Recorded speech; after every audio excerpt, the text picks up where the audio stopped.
Zimbabwe, Sikandar রাজা Zimbabwe.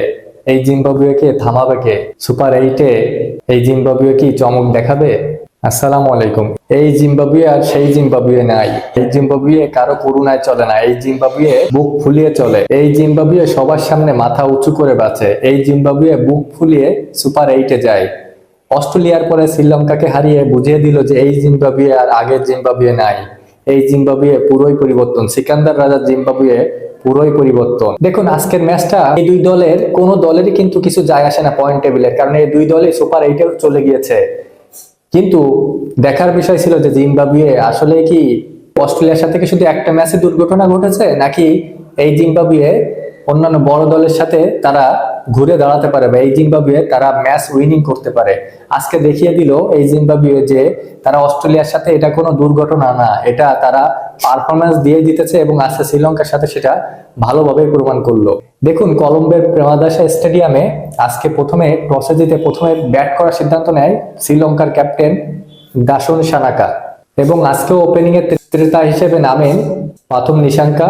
তিনি করেন 41 বলে 62 রানের দুর্দান্ত ইনিংস।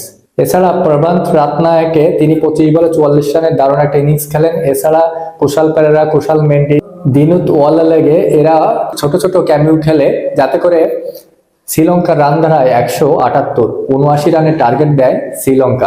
বল হাতে ভালোই করে Blessing Muzarabani, Brad Evans, Ryan Burl, Cremer এরা সবাই মোটামুটি ভালোই বল করে।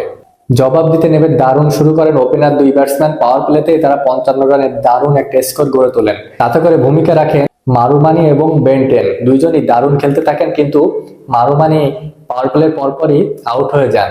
তিনি করেন 26 বলে 34 রান, কিন্তু বেন্টন তিনি কিন্তু এক প্রান্ত আগলে রেখে যুদ্ধ করে যান একদম শেষ পর্যন্ত। তিনি 50 তুলে নেন এবং পরবর্তীতে নামেন রায়ান বাল। তিনিও কিন্তু ঝোড়ো একটা ক্যামিও খেলেন 12 বলে 23 রানের, কিন্তু তারপরেও কিন্তু জয় থেকে অনেক দূরে ছিল জিম্বাবুয়ে। কিন্তু তারপর পরই আসে আসল কাহিনী এবং ক্যাপ্টেন নিজেই হাজির হন ক্রেতা হিসেবে এবং ক্যাপ্টেন খেলেন 26 বলে 45 রানের মাইন্ড ব্লোয়িং ইনিংস। সিকান্দার রাজা তিনি জিম্বাবুয়ের হিরো। তিনি দেখুন সিকান্দার রাজা এবং ওপেনার বেন্টন যখন ব্যাট করতেছিল তখন শ্রীলঙ্কার বোলাররা যেন মাঠে বলই রাখতে পারতেছিল না। সিকান্দার রাজা যেভাবে করে 4-4টা ছক্কা মারলো সেটা ছিল দেখার মতো। দারুণ খেলেছেন এবং ওপেনার বেন্টন সেই প্রথম থেকে শেষ পর্যন্ত দুর্দান্ত ব্যাট করেছেন। এই ওপেনার সেরা 5 রান গেটারের ভিতর কিন্তু এই ওপেনার রয়েছেন জিম্বাবুয়ের। দারুণ একজন ব্যাটার পেয়েছেন জিম্বাবুয়ে, এবং সিকান্দার রাজা তো দারুণ ব্যাট করলো এবং দলকে সামনে থেকে নেতৃত্ব দিয়ে বিশ্বকাপের শেষ ম্যাচটা জয় করে তারা আত্মবিশ্বাসের ভরপুর হয়ে তারা ইন্ডিয়া যাবে। তাদের মূল লক্ষ্য এখন সেমিফাইনাল খেলা, টপ 8 টপকিয়ে সেমিফাইনাল খেলা এবং সবাইকে দেখিয়ে দেওয়া যে এই জিম্বাবুয়ে কারো গনে না, এই জিম্বাবুয়ে কারো দয়ায় বাঁচে না, এই জিম্বাবুয়ে বুক ফুলিয়ে একাই বাঁচতে পারে এবং সদর্পণে সামনে এগিয়ে যেতে পারে। শ্রীলঙ্কার বল হাতে দাসুন সানাকা বা ওয়ালালেগে, দুষ্মান হেমন্তা এরা সবাই এক একটা করে উইকেট নিয়েছে, কিন্তু শেষ পর্যন্ত আর দলকে বাঁচাতে পারলো না শ্রীলঙ্কা। জিম্বাবুয়ের এই জয়ে তারা কিন্তু টপ 2 হয়ে তারা যাচ্ছে সুপার 8-এ এবং পাকিস্তানকে নিচে নামিয়ে দিল এই জিম্বাবুয়ে। আপনি কি মনে করেন টপ 8-এ কি জিম্বাবুয়ে চমক দেখাবে?